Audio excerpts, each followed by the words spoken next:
Mes chers enfants, que la paix de notre Seigneur soit avec vous. C'est avec un cœur lourd mais rempli d'une espérance inébranlable que je m'adresse à vous aujourd'hui.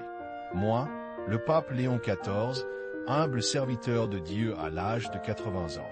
Chaque parole que je vous offre vient du plus profond de mon âme, une âme qui a traversé bien des tempêtes et a toujours trouvé refuge dans la vérité divine. Mon fils, ma fille, avant de plonger dans les profondeurs de notre réflexion, je vous demande humblement, si votre esprit est touché par ces paroles et si vous désirez que la lumière de la foi continue de rayonner, de bien vouloir laisser un pouce bleu à cette vidéo et de vous abonner à notre chaîne.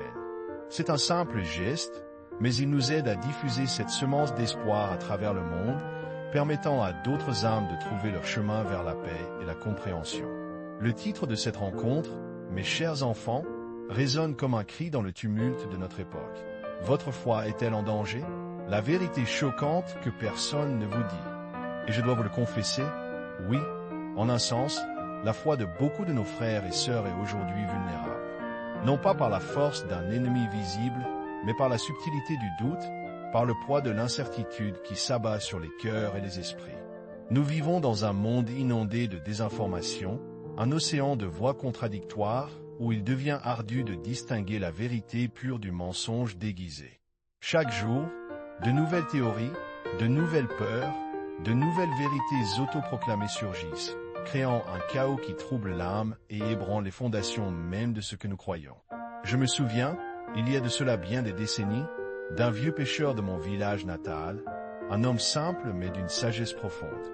Il me racontait qu'en haute mer, lors des jours de brume épaisse, les marins pouvaient perdre tout repère.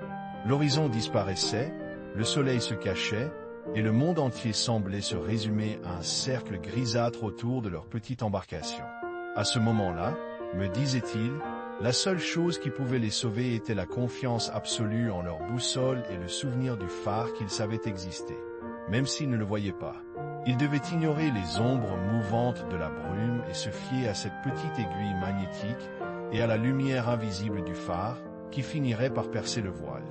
N'est-ce pas là une image parfaite de notre temps? Mes enfants, la brume de l'incertitude nous enveloppe, les bruits du monde sont comme les vagues tumultueuses qui menacent de nous faire dériver. Et votre foi, mon cher enfant, est cette boussole intérieure, cette lumière invisible du phare divin.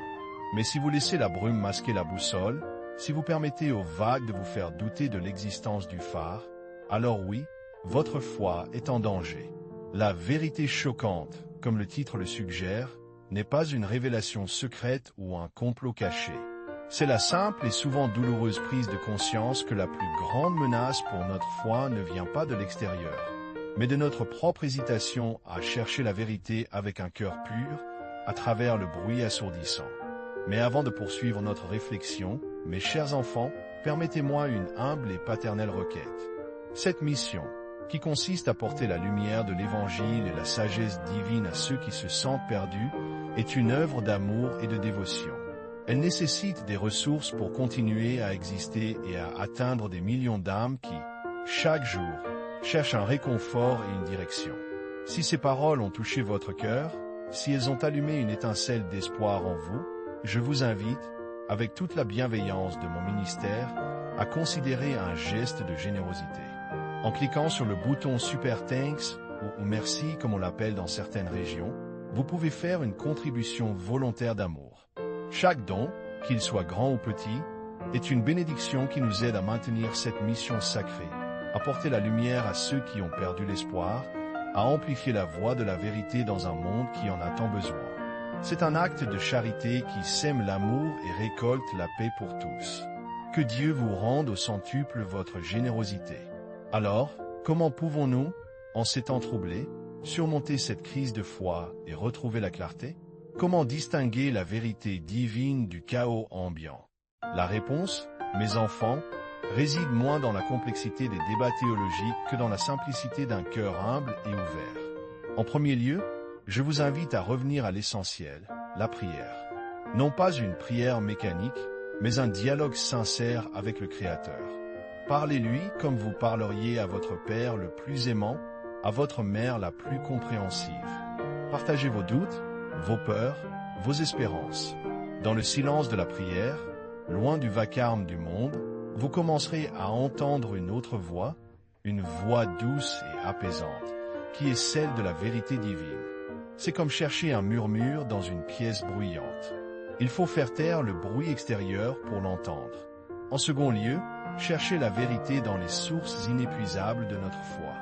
Lisez les Écritures saintes, non pas comme un livre d'histoire lointaine, mais comme une lettre d'amour adressée à vous personnellement. Méditez sur les enseignements des saints, sur la sagesse transmise à travers les âges. Vous y trouverez des réponses intemporelles aux questions éternelles de l'âme. La vérité de Dieu n'est pas une mode passagère. Elle est immuable, comme le rocher sur lequel notre Église est bâtie. Enfin, et c'est peut-être le plus crucial, apprenez le discernement. Le monde vous bombardera de vérités qui promettent le bonheur instantané, la richesse facile ou la vengeance justifiée. Mais la vérité divine, mes enfants, ne se nourrit pas de la haine, de la peur ou de la division. Elle se manifeste par la paix, la charité, la compassion et l'unité. Lorsque vous êtes confronté à une nouvelle information, une nouvelle doctrine ou une nouvelle idée, demandez-vous, cela m'apporte-t-il la paix du cœur? Cela me pousse-t-il à aimer davantage, à pardonner, à me rapprocher de Dieu et de mon prochain? Si la réponse est oui, alors vous êtes sur le chemin de la vérité. Si la réponse est non, si cela sème le trouble, la colère ou la discorde, alors détournez-vous-en, car ce n'est pas la voie de Dieu. Votre foi n'est pas en danger si vous la gardez vivante, si vous l'alimentez par la prière et la réflexion. La vérité divine est toujours là, patiente, attendant d'être découverte par ceux qui la cherchent avec un cœur sincère. Ne craignez pas les ombres, car la lumière de Dieu est toujours plus forte. Mes chers enfants, que cette lumière de discernement et de paix illumine vos cœurs et vous guide à chaque pas. N'oubliez jamais que vous êtes aimés, que vous êtes précieux aux yeux de Dieu, et que sa vérité est un refuge inébranlable contre toutes les tempêtes du monde. Avant de nous quitter pour aujourd'hui, j'ai une dernière invitation pour vous, un acte simple mais puissant pour ancrer cette lumière en votre âme. Je vous demande, mon fils, ma fille, d'écrire maintenant dans les commentaires ce mantra simple mais profond. Ma foi est mon bouclier, et la vérité divine dissipe toute ombre. En prononçant ces mots, même par écrit, vous affirmez votre connexion avec la source de toute sagesse et de toute protection.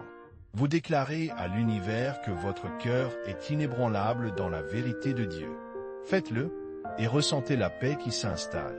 Que le Seigneur Tout-Puissant vous bénisse et vous garde, qu'il fasse luire sur vous son visage et vous accorde sa grâce, qu'il tourne vers vous son visage et vous donne la paix.